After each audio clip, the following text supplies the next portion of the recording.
শিশু হেমব্রম পুষ্পস্তবক দিয়ে এবং তার সঙ্গে সহযোগিতা করছেন মোহাম্মদ আলী স্যার।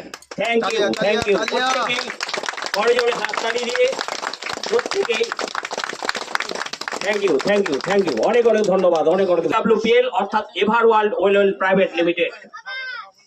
আসুন এবার যে পর্বটা আসছি সেই পর্বটা হচ্ছে ডোনেশনটা হাতে তুলে দিচ্ছে। সেই ডোনেশনটা আপনারা প্রত্যেকেই দেখবেন যে আজকে EWPL এ কাজ করলে ডোনেশন পাওয়া যায় কি পাওয়া যায় না, সেই জন্য সেই ডোনেশন 11,000 টাকার চেক হাতে তুলে দিচ্ছেন মিস্টার শিশু হেমব্রম। প্রত্যেকেই সহযোগিতা করছেন মিস্টার মোহাম্মদ আলী স্যার, যে 11,000 টাকা চেক স্টেট ব্যাংক অফ ইন্ডিয়ার। ওনার কিন্তু টোটালি 11,000 টাকা চেক অর্থাৎ অনুদান ডোনেশন, সেই ডোনেশনটা কিন্তু হাতে সম্মুখে প্রত্যেকে। রিয়ালয়েডকে অনেক অনেক ধন্যবাদ জানাই, অনেক অনেক ধন্যবাদ জ্ঞাপন করি। উনি এই পজিশনটা নিতে পেরেছেন এবং